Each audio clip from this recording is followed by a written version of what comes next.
अस्सलाम वालेकुम दोस्तों, मेरा नाम है असीब शफ़क़त और आप देख रहे हैं हंसी टीवी। हज़रत मूसा अलैहिस्सलाम की वफ़ात के बाद हज़रत यूशा बिन नून आपके खलीफा बने।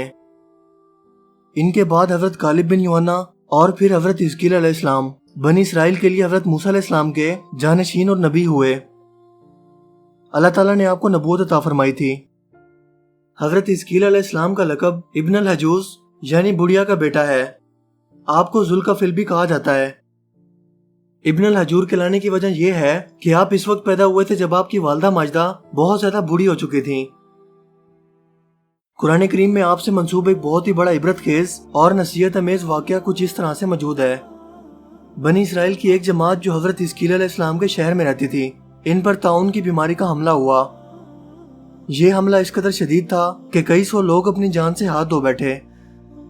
लिहाजा यहाँ लोगों पर मौत का खौफ सवार हो गया और इन लोगों ने अल्लाह ताला के हुक्म और वही का इंतजार किए बगैर अपना ये शहर छोड़कर एक जंगल में भाग गए और वहीं रहने लगे। अल्लाह ताला को बनी इसराइल की ये हरकत बहुत ज्यादा नापसंद हुई। चुनांचे अल्लाह ताला ने एक अजाब के फरिश्ते को इस जंगल में भेज दिया, जिसने पहाड़ की आड़ में छुपकर बुलंद आवाज से चीख कर ये कहा कि मौत हुआ, यानी तुम सब मर जाओ। इस भयानक चीख को सुनकर बगैर किसी बीमारी के सब लोग अचानक मर गए। इन लोगों की तादाद 70,000 थी। लिहाजा इन मुर्दों की तादाद इतनी ज्यादा थी कि लोग इनके कफन दफन का कोई इंतजाम ना कर सके और इन मुर्दों की लाशें खुले मैदान में बेगौरो कफन 8 दिन तक पड़ी पड़ी सड़ने लगीं, जिनकी बदबू से पूरे जंगल में ताफुन फैल गया। जंगल के इर्द गिर्द भी बदबू पैदा होने लगी। कुछ लोगों ने इनकी लाशों पर रहम खाकर चारों तरफ से दीवार बना दी ताकि ये लाशें जंगली दरिंदों के हमलों से महफूज रहें। कुछ दिनों के बाद हजरत हिजकील अलैहिस्सलाम का इस जंगल में इन लाशों के पास से गुजर हुआ और अपनी कौम के 70,000 इंसानों को इस नागहानी मौत और बेगौरो कफन लाशों में देखकर इनका दिल गम से भर आया और आपकी आंखों में आंसू आ गए। अल्लाह ताला के दरबार में दुख भरे दिल से गिड़गिड़ाकर दुआ मांगने लगे कि ऐ अल्लाह, ये मेरी कौम के अफराद थे जो अपनी नादानी से ये गलती कर बैठे कि मौत के डर से शहर छोड़कर जंगल में आ गए। ये सब मेरे शहर के बाशिंदे हैं। इन लोगों से मुझे प्यार था। ये लोग मेरे दुख सुख के साथी थे। अफसोस कि मेरी कौम हलाक हो गई और मैं बिल्कुल अकेला रह गया। ऐ मेरे रब, ये वो कौम थी जो सिर्फ तेरी हमद करती थी, तेरी तौहीद का ऐलान करती थी और तेरी किबरियाई का खुतबा पढ़ती थी। अभी आप सोजे दिल के साथ इस दुआ में मशगूल थे कि अचानक आप पर वही उतरी कि ऐ हस्कील, आप इन बिखरी हुई हड्डियों से फरमा दीजिए कि ऐ हड्डियों, बेशक अल्लाह ताला तुमको हुक्म फरमाता है कि तुम इकट्ठा हो जाओ। चुनांचे आपने ऐसा ही किया और हर आदमी की हड्डियां जमा होकर हड्डियों के ढांचे बन गए। इसके बाद आपको ये वही आई कि ऐ हस्कीला, फरमा दीजिए तुमको अल्लाह का हुक्म है कि तुम गोश्त पहन लो। ये कलाम सुनते ही फौरन हड्डियों के ढांचों पर गोश्त पोश चढ़ गया।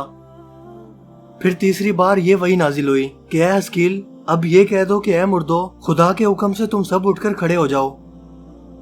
जैसे ही आपने ये अल्फाज फरमाए, 70,000 लाशें जिंदा होकर खड़ी हो गईं। फिर ये लोग जंगल से रवाना होकर दोबारा अपने शहर में आकर आबाद हो गए और अपनी उम्र की मुद्दत भर जिंदा रहे। लेकिन इन लोगों पर मौत का निशान इतना बाकी रह गया कि इनकी औलाद के जिस्मों से सड़ी हुई लाश की बदबू बराबर आती रही और ये लोग जो भी कपड़ा पहनते थे वो कफन की सूरत हो जाता था। जिस तरह से कफन का कपड़ा मैला हो जाता है, ऐसा ही मैलापन इनके कपड़ों पर भी नमूदार हो जाता।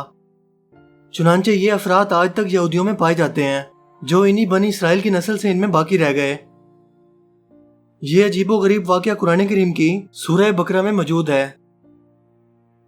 इस वाकये से हमें बहुत से सबक मिलते हैं। पहला तो ये कि आदमी को अपनी मौत से डरकर कहीं भी नहीं भागना चाहिए, क्योंकि मौत से भागना बेकार है। अल्लाह ताला ने जो मौत मुकर्रर फरमा दी है वो अपने वक्त पर जरूर आएगी, ना ही अपने वक्त से 1 सेकंड पहले और ना ही 1 सेकंड बाद में। लिहाजा इंसान को चाहिए कि अल्लाह ताला की रजा में राजी होकर सब्र और शुक्र करे और चाहे कितनी ही वबा फैली हो, सुकून का दामन अपने हाथ से नहीं छोड़ना चाहिए।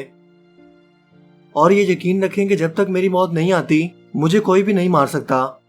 कहीं भी भाग जाऊं या डटकर खड़ा रहूं, किसी भी हाल में नहीं बच सकता, क्योंकि अल्लाह ताला हर चीज पर कादिर है।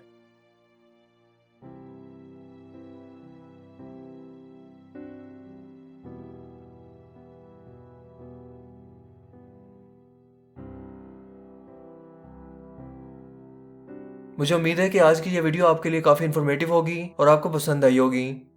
اگر ویڈیو آپ کو اچھا لگا ہو تو اس ویڈیو کو لائک کیجئے اور دوستوں کے ساتھ بھی اس انفارمیشن کو ضرور شیئر کیجئے۔ مزید اس طرح کی ویڈیوز کے لیے آپ ہمارے چینل کو ضرور سبسکرائب کیجئے۔ میرا نام ہے حسیب شفقت اور آپ دیکھ رہے ہیں ہنسی ٹی وی۔ میں ملوں گا آپ سے ایک نئی انٹرسٹنگ ویڈیو میں، تب تک کے لیے اپنا بہت سا خیال رکھیے گا۔ Thanks for watching this video. اللہ حافظ۔